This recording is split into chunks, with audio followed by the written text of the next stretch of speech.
Buenos días, damas y caballeros. Tengo que decirles que para mí es un honor y un privilegio el poder estar esta mañana en este foro de promoción democrática continental, abordando además un tema, a mi juicio, tan enormemente importante como es el de la semántica y el uso del lenguaje. Obviamente, en 15 minutos esto va a ser un vuelo de pájaro, y un vuelo de pájaro muy rápido. Lógicamente quedarán muchos cabos sueltos, pero sí me gustaría abordar algunos temas que me parecen esenciales. Permítanme empezar con una cita. Dice así: todo el aparato gubernamental se dividía en 4 ministerios.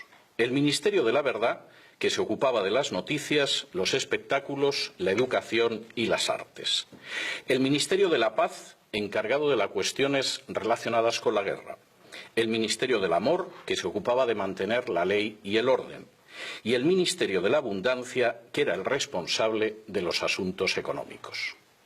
La descripción que acaban ustedes de escuchar la escribía en el año 1949 un británico que se llamaba Eric Blair, aunque seguramente muchos sabrán que su nombre de guerra, su seudónimo era George Orwell, y que el libro del que yo he citado es 1984.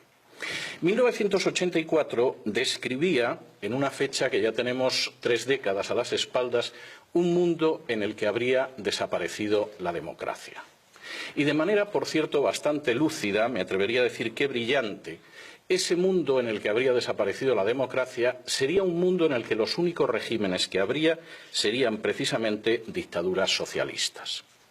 Eric Blair no escribía porque sí. De hecho, tenía una experiencia a las espaldas antes de haber tomado la pluma o la máquina de escribir muy interesante. En el año 1937 había acudido a España a combatir en una milicia de izquierdas y estuvo a punto de ser fusilado, pero curiosamente no por las tropas del general Franco, sino por los agentes de Stalin en España. Y desde luego había aprendido mucho de esa experiencia. No solamente eso, Eric Blair además describía como la gran amenaza para la democracia que todavía existía en 1949 la creación de sistemas socialistas que tendrían fundamentalmente 3 características.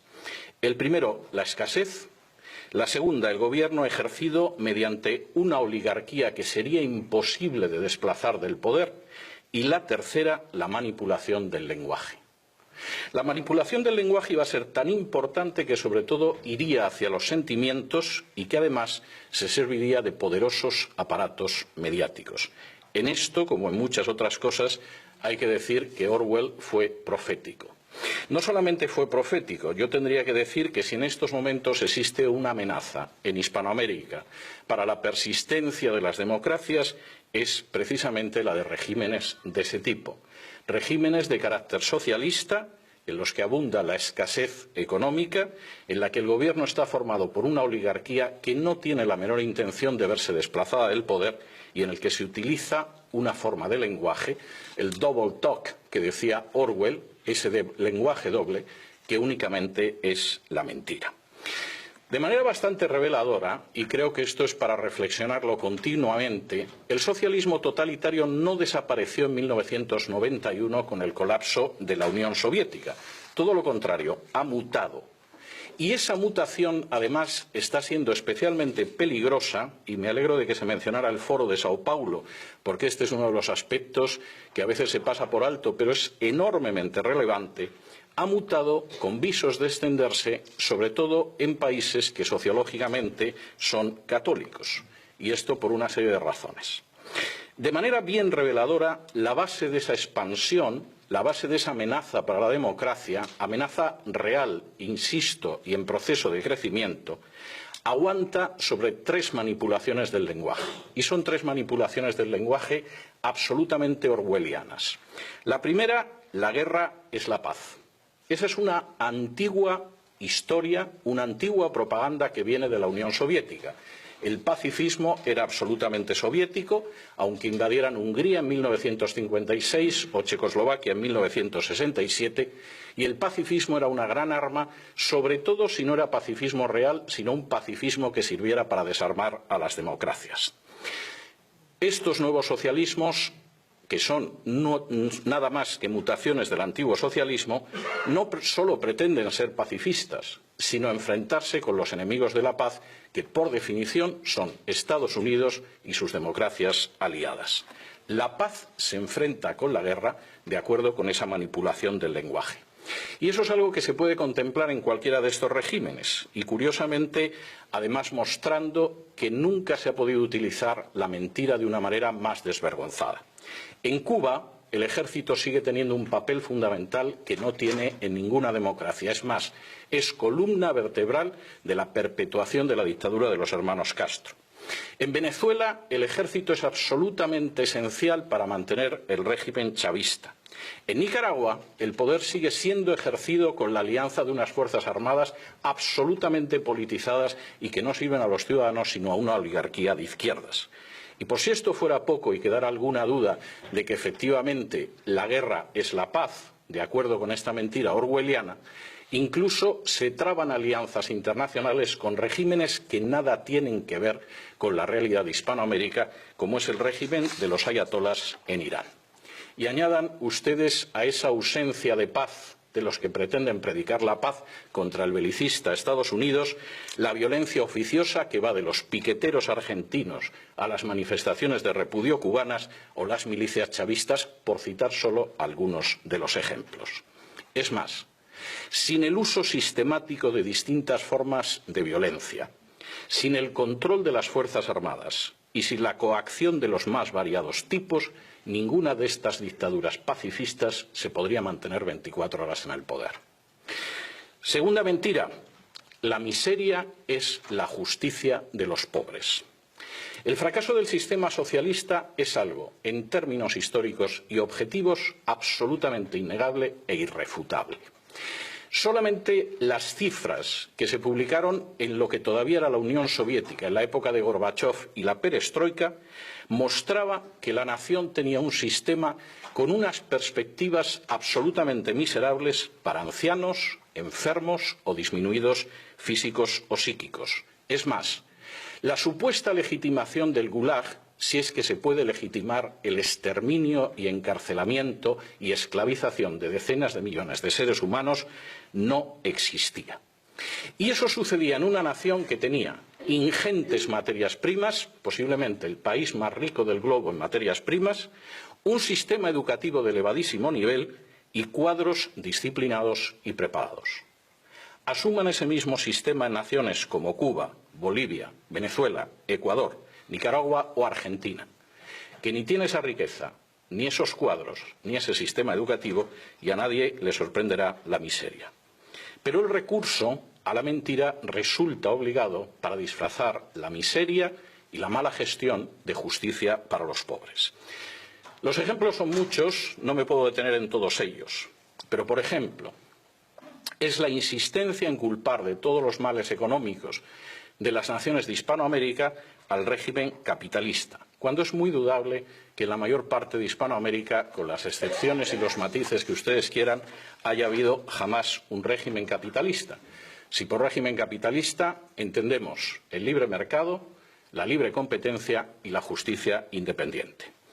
Me permitirán que les diga que, en mi opinión, en Hispanoamérica, en términos generales, lo único que ha habido siempre es una continuación del sistema hispánico de riqueza. Es decir, la riqueza no viene de la libre competencia, del talento o de la independencia judicial, sino que viene de la cercanía con el poder político. Y eso quizá explica por qué no ha aparecido ningún Steve Jobs o ningún Bill Gates al sur del Río Grande. Porque en realidad todos sabemos que hasta esas dictaduras socialistas están creando sus propias oligarquías y que los nuevos millonarios, por ejemplo en Venezuela, no es gente de especial talento o con especial capacidad para crear riqueza, sino gente más cerca del calorcito que da el poder. No es de lo mejor que evidentemente trajeron los españoles a América. Y ciertamente el mensaje es claro. La miseria, en realidad, es la justicia para los pobres, aunque esos pobres tengan que hacer cola para comprar papel higiénico o se hayan enterado hace muy poco de que si viven en Argentina solo podrán hacer 2 compras online al año. No solamente eso, se tacha de antipatriotas a los que aman a su patria y quieren la libertad de su patria, olvidando la famosa máxima de Thomas Jefferson de que el mayor patriota es el disidente, porque por encima de intereses políticos lo que quiere es la prosperidad y la libertad de su nación. Tercera mentira, las tinieblas son la luz. El impacto de estos sistemas debe muchísimo, aparte del poderoso aparato de propaganda y, por supuesto, al respaldo internacional, al hecho de que hay una tierra de cultivo que es especialmente favorable. Naciones que han sido maceradas desde hace décadas con conceptos y términos como la opción preferencial por los pobres, o el asistencialismo, o el recelo hacia la economía de mercado, que han padecido, permítanme que utilice ese verbo, la teología de la liberación, eran cultivo abonado para que en un momento determinado creciera la planta siniestra del socialismo totalitario. Y esto era claro ya en los años 70. Cualquiera que sufriera la enorme agonía estética de leer un libro de uno de los teólogos de la liberación brasileño, Frei Beto, titulado Fidel y la religión, donde el dictador cubano pretendía aunar, más bien pervertir y subvertir categorías de pensamiento cristianas para amaestrarlas hacia el comunismo, sabe de lo que estoy hablando. Y cuando los hermanos Boff, posiblemente los teólogos más importantes de la liberación, decían que su base de trabajo era la Biblia, pero su instrumento de análisis era el marxismo, desde luego no estaban hablando por hablar. Estaban empezando a abonar un territorio en el que están creciendo en los últimos años plantas tan amargas como el chavismo o la dictadura de otros personajes parecidos. ¿Hasta qué punto esto funciona? Se puede ver en multitud de manifestaciones. Quisiera centrarme solo en una, porque suele pasarse por alto en los medios de comunicación internacional. En los medios de comunicación internacionales nos fijamos en Cuba, por eso de que Cuba pervierte la situación internacional desde hace más de medio siglo. Nos fijamos en Venezuela, porque es un país importante y petrolífero. Pasamos a la Argentina, que es un país grande, y pasamos por alto, por ejemplo, naciones más pequeñas como Nicaragua. Eso es un gravísimo error. Nicaragua lleva más de 40 años siendo el tubo de ensayo de las experiencias socialistas totalitarias en el subcontinente.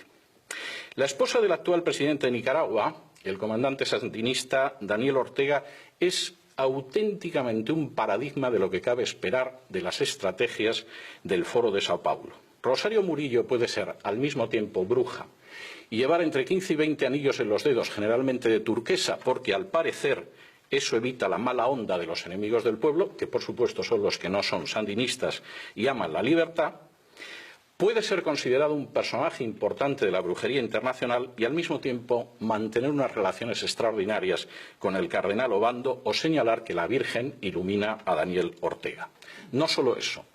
El grito de propaganda en Nicaragua es «Viva Nicaragua, cristiana, socialista y solidaria». Y presentando al cardenal Obando, antiguo disidente y yo diría que enemigo valiente del régimen sandinista, Rosario Murillo decía lo siguiente: «Te tenemos aquí para invocar al Altísimo, al Todopoderoso, al Gran Espíritu, al Supremo Hacedor, a la fuerza que nos mueve desde la vida hacia la vida, con nosotros en esta plaza de la fe San Juan Pablo II, su eminencia reverendísima Cardenal Miguel Obando y Bravo», para añadir a continuación, puro Foro de Sao Paulo: «Cardenal Miguel, eres esa luz de esperanza y fe, viva el cardenal, nuestro amigo fiel». Y por supuesto en Nicaragua la revolución se llama la Revolución del Amor. Rosario Murillo dice que empuñan las armas del amor y, por si fuera poco, para terminarlo de arreglar, es habitual en los medios de comunicación que veamos al comandante yendo a misa. Parece que eso no está influyendo mucho en sus hábitos políticos. Que todo esto se parezca algo a lo contenido en las páginas de la Biblia es dudoso, pero que resulta efectivo políticamente esa perversión del lenguaje es absolutamente imposible de negar. Quizá, a fin de cuentas, como escribía Pablo de Tarso, a Satanás no le cuesta mucho convertirse en ángel de luz.